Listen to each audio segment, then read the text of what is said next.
This is Cordelia's bedroom. It's in the castle. It's a big room. It's lit by many, many candles.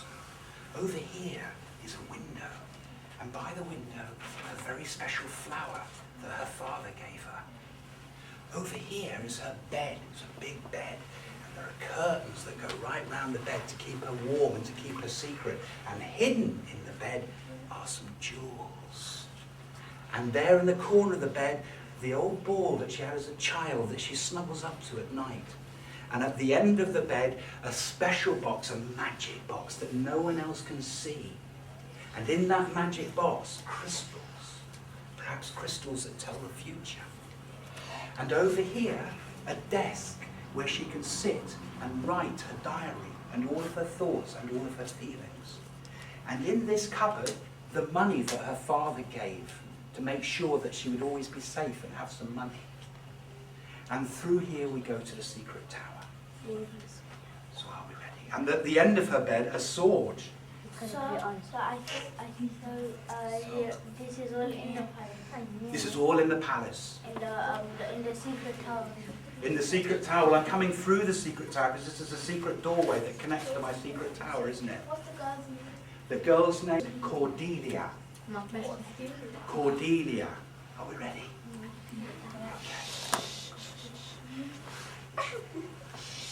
So who are you?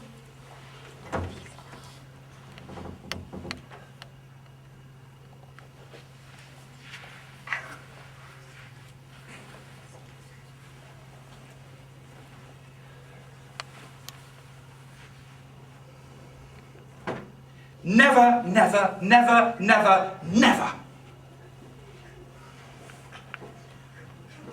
I just don't get it. I'm sat in my room and the maid comes in and she calls me to the big chamber. You know, the one where my father does all of the important business.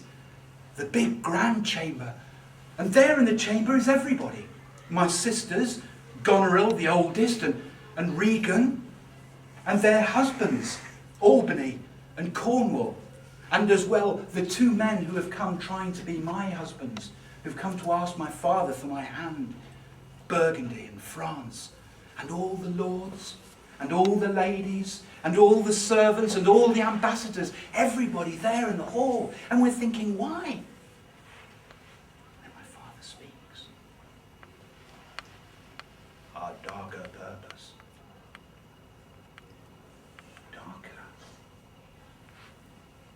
What does he mean?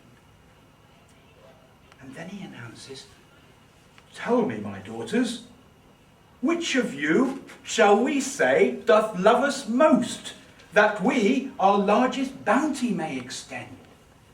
Which of you shall we say doth love us most?" And he points at this map of the kingdom. And I understand.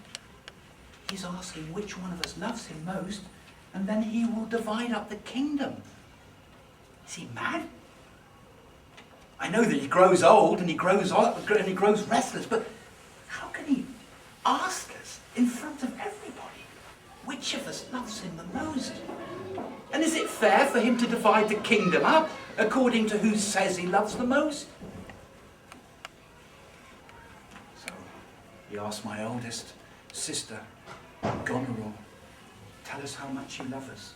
And she says, "I love you more than word can wield the matter," with a big sweet smile.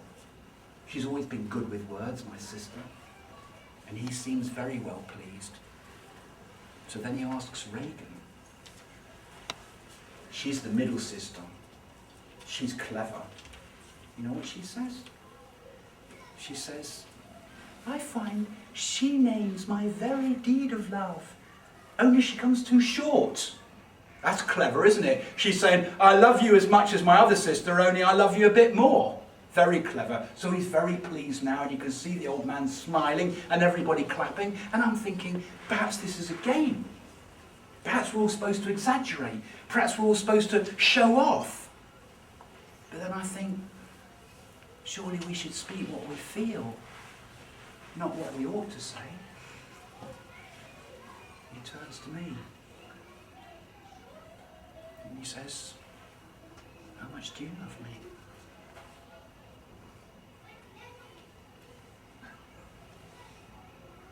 I cannot heave my heart into my mouth. So I say, I love your majesty according to my bond. No more, no less. I'm his daughter. Of course I love him. I'm not going to play some silly game. So I say, I love your majesty according to my bond. No more, no less. You have begot me, bred me, loved me, and I return these duties, obey you, love you, and most honour you.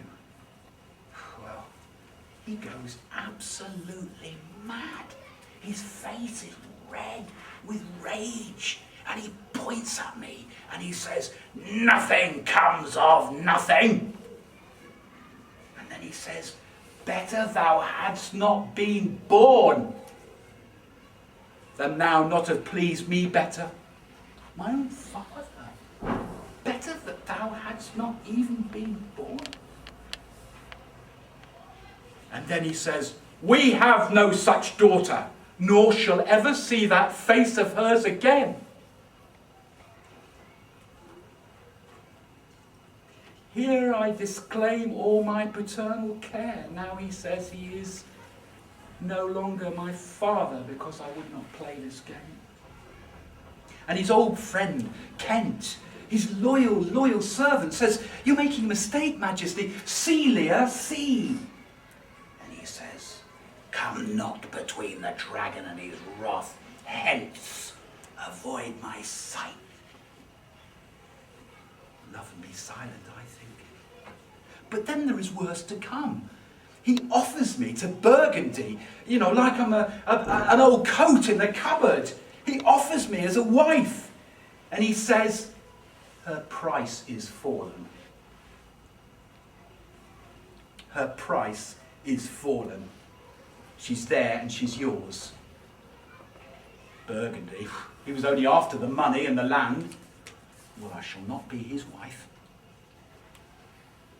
And then to France he offers me next. And France says, "Fairest Cordelia, thou art most rich, being poor. And take up what has been cast away." So in all of this sadness, in all of this terrible sadness with my father, at least I know now which man I should marry, the one who loves me properly. And so he tells me to go. And I pass my sisters, and do you know what they say? "Well, may you prosper."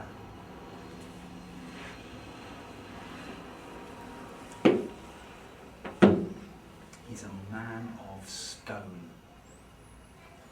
Heaven's vault is cracked for me. I shall leave now. Leave the castle forever.